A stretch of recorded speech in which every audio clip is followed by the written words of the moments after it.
When I was growing up, sex sold. Everything that you tried to sell, whether it's beer, whether it's mechanical tools, whether it was swimsuits, anything. It was always sex sell. Some pretty woman in a scantily clad was trying to sell you whatever it is that was being sold. And as I read this gospel, I reflected that it's now the exact opposite. It's hatred that sells. We try to get people to hate so much that it's something called rage click, where all of a sudden you read something, a video or article that says something outlandish that a person or an organization said or did, and it gins you up, and so then you click on that. And after you read it or watch it for about half the time, you realize it was a nothing burger, but made you want to invest that time and energy into whatever it was. Even some shows that are not all that good, they try and promote, say, hey, watch this show to show those people that you're a good person. And so as this is happening, Jesus is being caught up into that.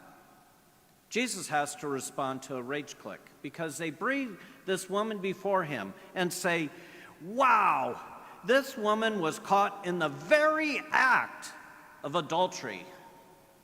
It wouldn't have mattered if it was after the adultery or any other time of the adultery. It doesn't matter. But no, it's the very act. And so what they want to do is make Jesus react. Make Jesus say, right here, right now, you've got to make a decision. And that's the trap. Because if he says, condemn her, stone her, then he goes contrary to what he's been preaching of love and forgiveness.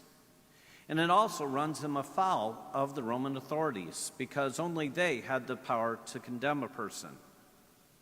But if he says, okay, you're forgiven, then he gives up on the Mosaic law. And so everybody thinks that he's got this trap, that on this rage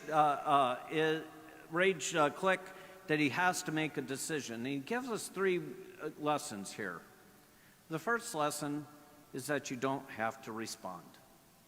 Instead of answering, he just puts his head down and scrawls on the floor.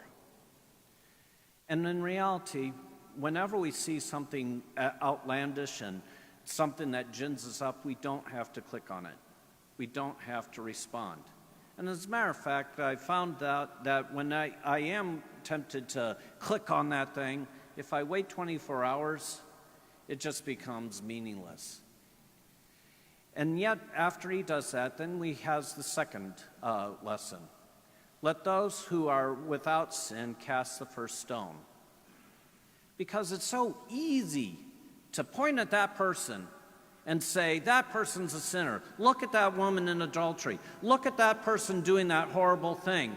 And looking all over the place, rather than ourselves, to see where we have fallen down, to see where we are every bit as sinful as that woman caught in adultery. And so when they find out that, take that time to reflect on their own lives, they have to set down their stones and leave. And as Jesus is left with this woman, he says, has no one condemned you? And she says, no one, sir. Doesn't call him Lord, doesn't call him Messiah or anything. And Jesus says, neither do I condemn you. Doesn't forgive her because she never asked for forgiveness. Didn't express any faith, didn't show any faith. But she gives her that second chance. Go and sin no more. He does not condemn her. He allows her this opportunity so that she can see the good things of God in her own life. Gives her a second chance to see the world differently than what she currently is. And I think that's the most insidious part of rage clicking, is saying that all I do is look at rage. All I do is look at the negative. All I do is get upset and angry over the world and everything else, rather than seeing the good things God is doing in our time and place. That's what's happening at the first reading. The Israelites are going to be brought back from Babylonian captivity. They were ethnically cleansed from the Holy Land. They were out there, banished, and yet God's going to bring them back to the Holy Land. Every bit of a miracle as when they were freed from Egyptian bondage. Can we see the good things of God in our lives?